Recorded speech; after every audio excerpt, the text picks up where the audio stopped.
पण अत्यंत महत्त्वपूर्ण अपडेट पाहतो. हा व्हिडिओ आपण शेवटपर्यंत पाहावा. राज्यात शाळांची पडताळणी मोहीम या रोजी विशेष तपासणी काय तपासल्या जाणार पाहूया सविस्तर. परिपत्रक निर्गमित झालेले आहे. परिपत्रक सुद्धा समोर पाहणार आहोत. हा व्हिडिओ आपण शेवटपर्यंत पाहावा. 11 एप्रिल 2026.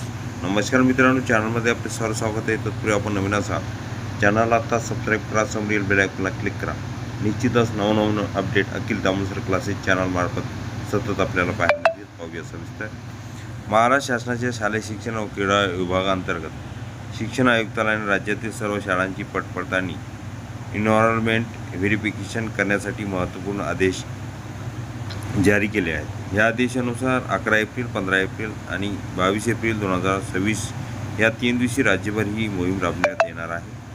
शिक्षण संचालक माध्यमिक उच्च माध्यमिक यांच्या निर्देशानुसार येत्या 9वीच्या मराठी, गणित आणि इंग्रजी या विषयाच्या वार्षिक परीक्षांच्या दिवशीच ही पडताळणी करण्यात येणार आहे.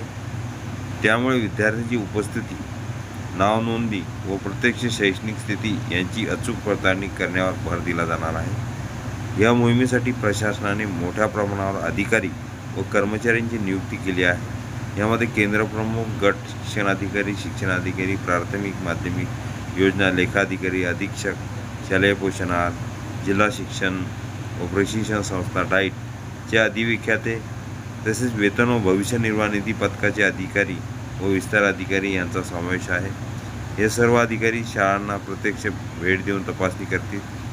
विशेष म्हणजे परिवीक्षाधीन शिक्षणाधिकारी, उपशिक्षणाधिकारी CPTP 10 यांनी या प्रक्रियेत सक्रिय भूमिका देण्यात आली आहे. त्यांना त्यांच्या नियुक्ती जिल्ह्यात सुरू असलेल्या पडताळणी कामकाजात आढावा घेण्याची तसेच तांत्रिक अडचणी उद्भवल्यास राज्यस्तरीय नोडल अधिकाऱ्यांशी समन्वय साधण्याची जबाबदारी देण्यात आली आहे. या संदर्भात संबंधित अधिकाऱ्यांनी जिल्हा शिक्षणाधिकारी, प्राथमिक माध्यमिक शिक्षण निरीक्षक यांनी विभागीय शिक्षण उपसंचालक यांच्याशी सातत्याने संपर्क ठेवण्याचे निर्देश देण्यात आले आहेत. तसेच प्रशिक्षणाच्या कामकाजासोबत ही जबाबदारी काटेकोरपणे पार पाडण्याचे आदेश देण्यात आले आहेत. शिक्षण सहसंचालक प्रशासन अंदाज व नियोजन हरून इस्माईल अतार यांनी डिजिटल स्वाक्षरीद्वारे हा आदेश निर्गमित केला असून राज्यातील शैक्षणिक नोंदीची अचूकता आणि पारदर्शकता सुनिश्चित करण्यासाठी ही मोहीम अत्यंत महत्त्वाची मानली जात आहे. महत्त्व काय? या पडताळणीमुळे शाळांमधील विद्यार्थ्यांची वास्तविक उपस्थिती, बनावट नोंदी, अनुदानासाठी दाखवलेले जाणारे फुगवलेले आकडे यावर नियंत्रण येण्याची अपेक्षा व्यक्त केली जात आहे.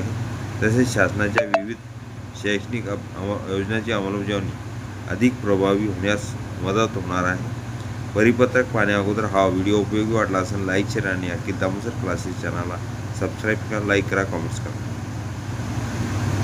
महाराष्ट्र शासन शालेय शिक्षण क्रीडा विभाग पुणेचं महत्त्वपूर्ण परिपत्रक पडताळणीबाबत काय तपासलं जाणार त्याविषयी आपण संबंधित माहिती बघितलेली आहे. थोडक्यात हा पूर्ण परिपत्रक अखिल दामोदर क्लासेसच्या डिस्क्रिप्शन बॉक्समध्ये लिंक येते,